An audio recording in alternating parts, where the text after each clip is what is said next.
I've been a fan of the Speedster model of 911 for a long, long time, but they've always seemed to lack enthusiasm. They've always seemed to be just a pretty car, a different car. This time around, it's quite different. This time, Porsche Motorsports gave us a hell of a car. 4-liter, naturally aspirated, revs to 9,000 RPMs, has over 500 horsepower. It's like a concert for petrol heads when you drive this car.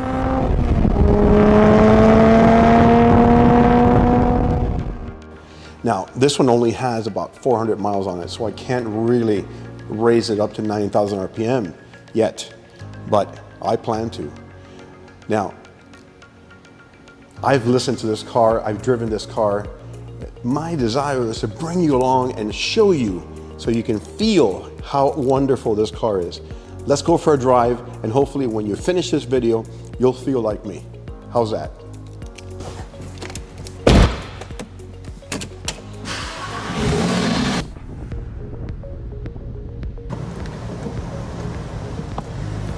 Beautiful Miami day, the sun's shining. The temperature is 82 degrees.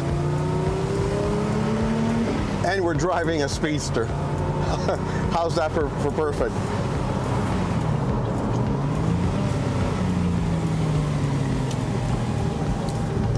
I want you to do a lot of listening.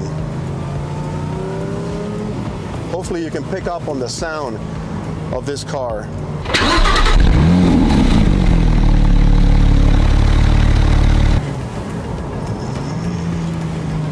The downshifts and the overall experience. Those are the things that define what this car does. Now I'm going to put it on, I'm going to hit the binoculars button, the exhaust button, and the auto blip button so you can see and you can hear.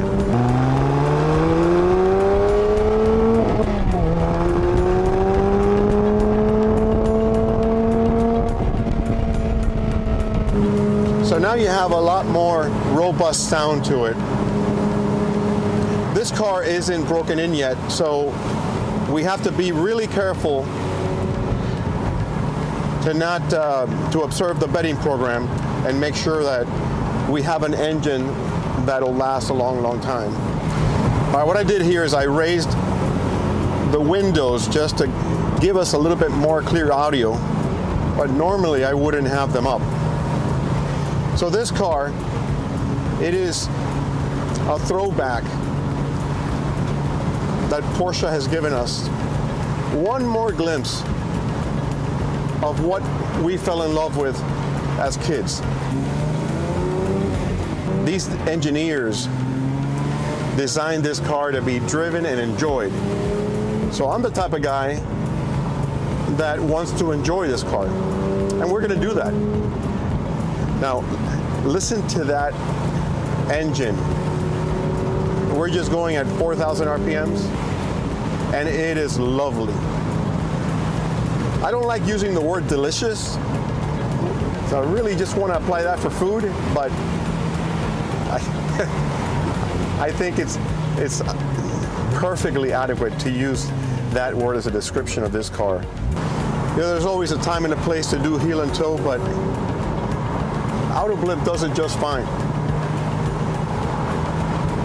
My size 12 feet don't really make it very easy on it, but the beauty of this Speedster is that it connects you with nature. You've got the wind in your hair.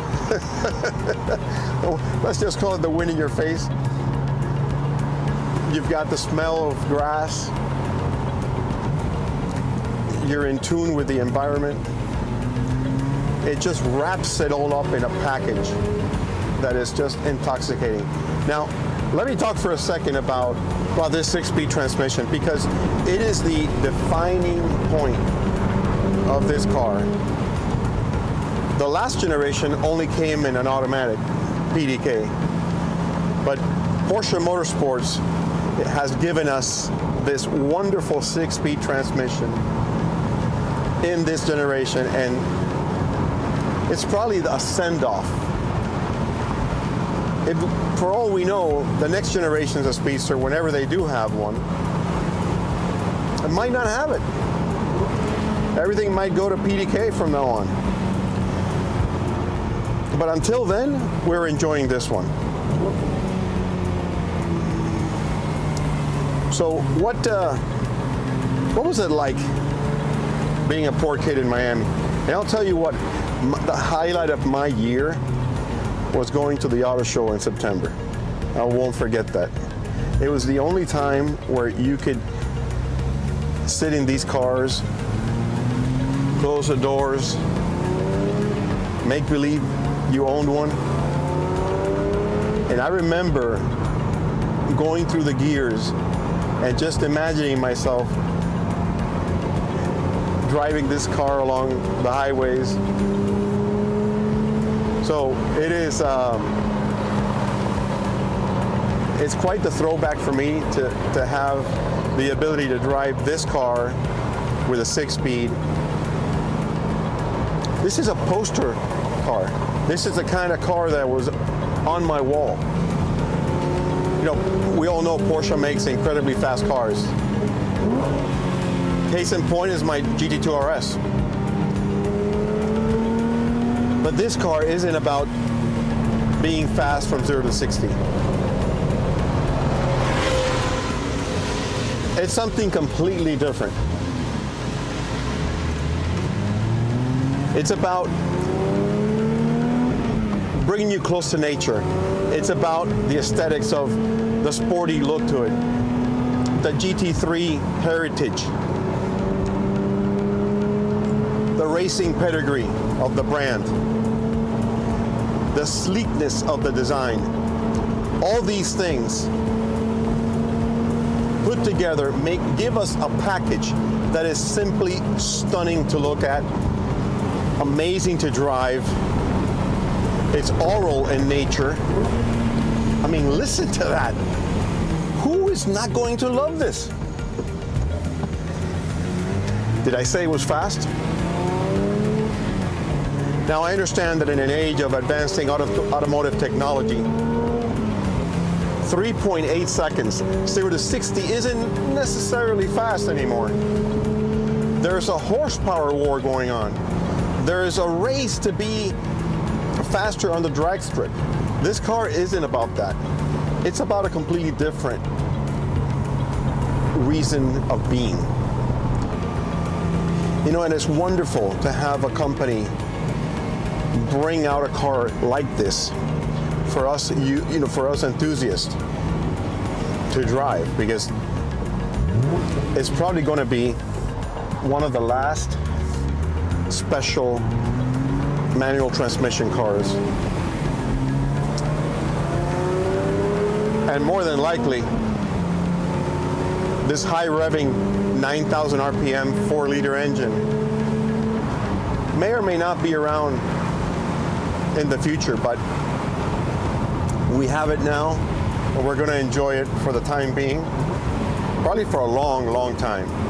I mean, this is a kind of car that I don't ever want to sell. And you know, let's talk about values for a second. So yes, it is a very expensive car. You can more than likely get 2 GT3s for the price of this one car. But it's special to me. It's limited production, limited edition, as you can see in the plaque here. Things that you all might be thinking is, how does it sound compared to the GT3? The GT3 is a little louder than this car, that's for sure. But it is, I think it's a very pleasant sound. We've got it currently on the enhanced exhaust sound, and I think it sounds pretty good. Is it something that I might change in the future? Yeah, I might. But I might leave it like this, so we'll see. For now, I think it's fine. The cloth roof may have some dampening effect around it because it just shrouds the engine underneath the cover. But I think it sounds perfectly fine. I'll drive it a little bit without the exhaust button on, and you can see it just quiets down substantially for more relaxed driving. And even in this setting, it's pretty cool. So let's talk about the chassis for a second. We've got motorsports chassis, but it is a little softer than my 2RS, and it's softer than a GT3, which is fine. It's fitting this car. It's fitting the purpose of this car. I think it's fine. If we want to make it a little bit harder, we take it to the track one day. We've got this suspension button that firms it up just a little bit more, but not enough. It's not really a rough riding car like the 2RS is. This thing just sounds so good.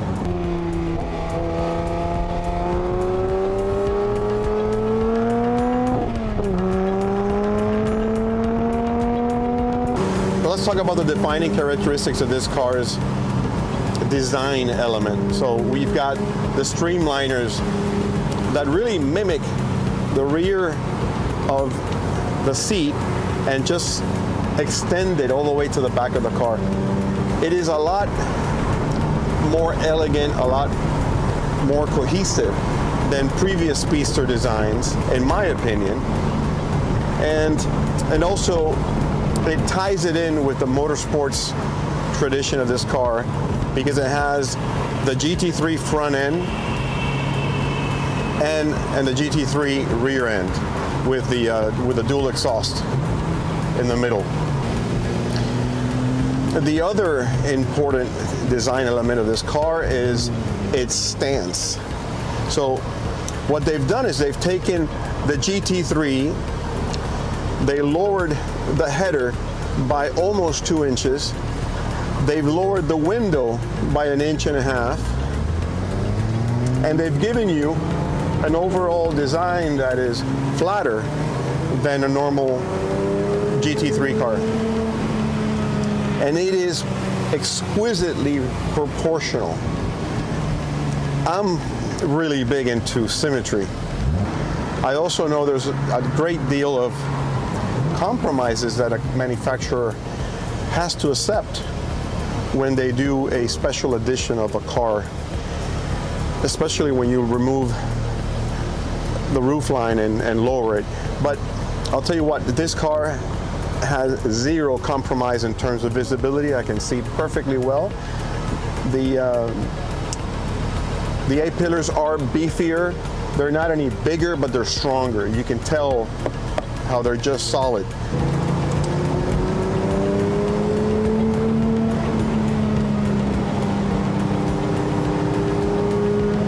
We're on the highway now. Let's see if we can get some gaps in the traffic and bring it out a little bit more. I'm hoping you can hear the sound of that exhaust. It's super, super cool.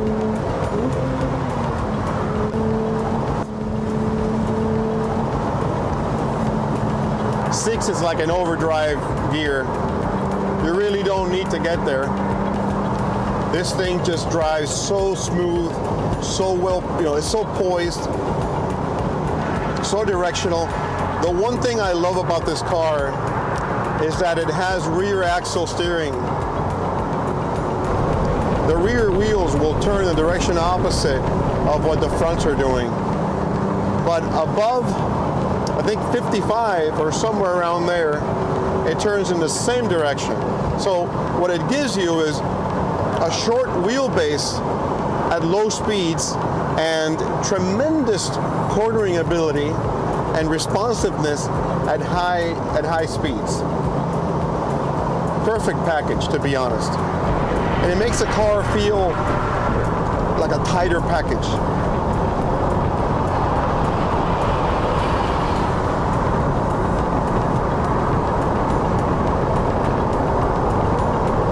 I could drive this all day.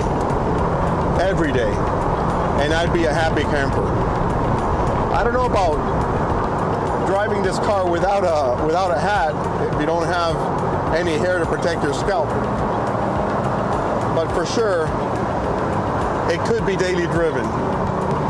The beauty of being able to change your own gears it's nice. It really is nice. You know, the wonderful thing about having these unique cars in your collection is that you know, they all fit a different niche. Any given day that you drive one of my cars, every single car is different in characteristics. So they do different things. They tick different boxes.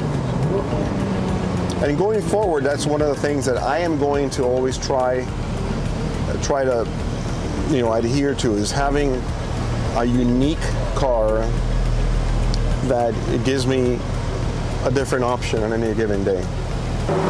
Listen to that. Woo-wee. That sounds good. That got me excited. That was only 44 to 5,000 RPMs. And it sounds amazing. So you can only imagine what 9,000 RPMs is going to sound like. You know, the thing about this car, it wants to stay in the power band.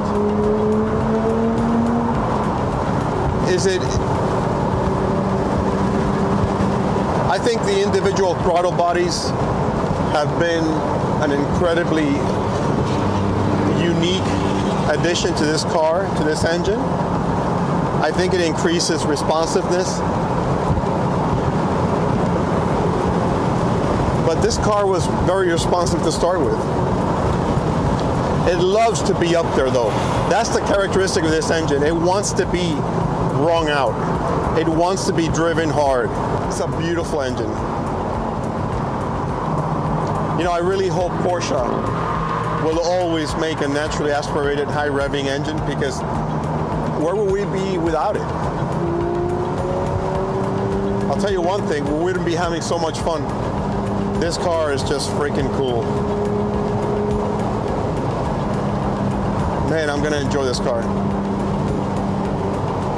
You know what this car is perfect for? It's perfect for taking up to the tail of the dragon. The Carolinas. I might even take this car to Atlanta. Take it on the road to Helen. All right. 4,500 RPMs. Downshifts. 6,000. Are you listening to this?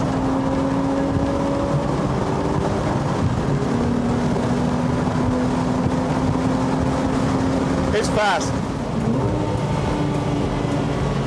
Wow. Just wow. I'm hoping you guys are hearing this. So cool.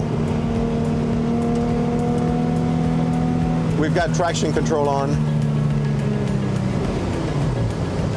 Second gear. I'm pushing this Beamer.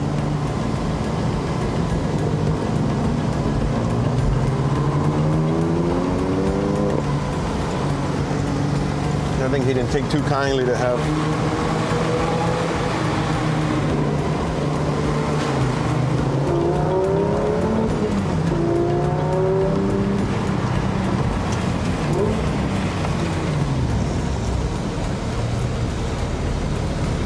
you wait.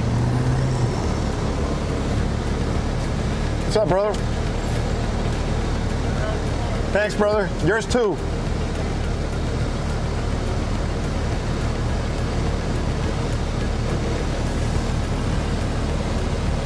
Nice guy.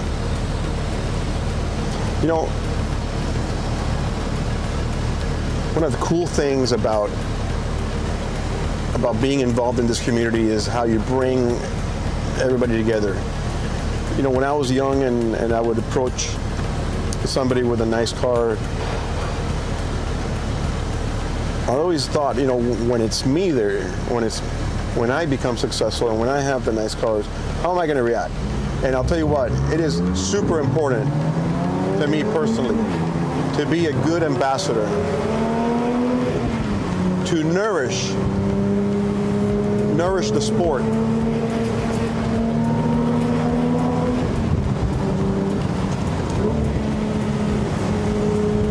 To encourage youth to want to succeed and to reach out and explore the limits of what they're capable of doing.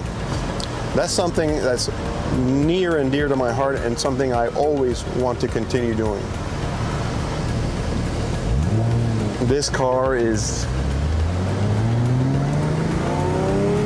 putting a smile on my face. Every time I drive this car, it just gets cooler and cooler. You know, it's about the whole package. If it had a roof, I'd feel, you know, like I love this car. But because it's an open top GT3 for the most part, so good. I love it. I literally love it. It's a lot of fun. You know what it makes me want to do? It makes me want to take it out on the track. I think I got to do that. At least once. Come on. Leave the GT2 RS at home and take this one. So we're not going to be as fast. All right. Life isn't about getting from 0 to 60 fast every single time. There is life in a manual transmission. Thank you, Porsche, for doing this car. Man, it's cool.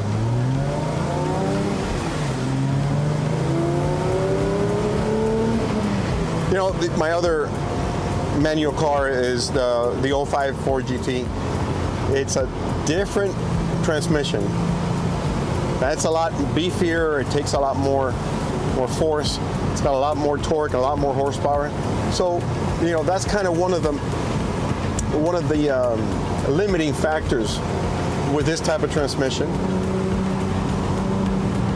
There's a balancing act. You want a smooth, silky transmission? Well, you can't have 700 pounds-feet of torque. It's limited. But this is a perfect balance. This car is just beautiful. In traffic or without traffic, twisties or straight roads. Just imagine the sound of this engine, the sound of this exhaust.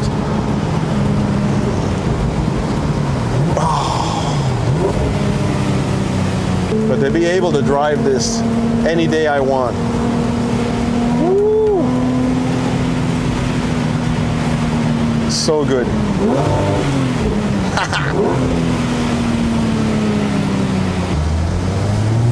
You know, the one thing about this, you're heading back home, you're going to put the car away, and all I think about is, when can I take it back out? When am I going to take it back out? And I'll come out every night and look at the car, really look at all the cars, and just dream. And that's the nature of me. I'm a dreamer.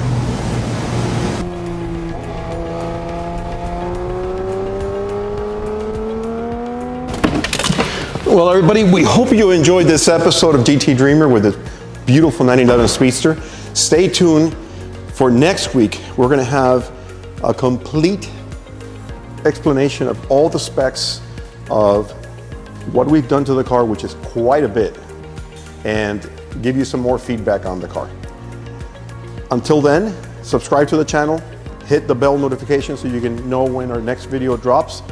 Tell people about the channel, please, and see you here next time.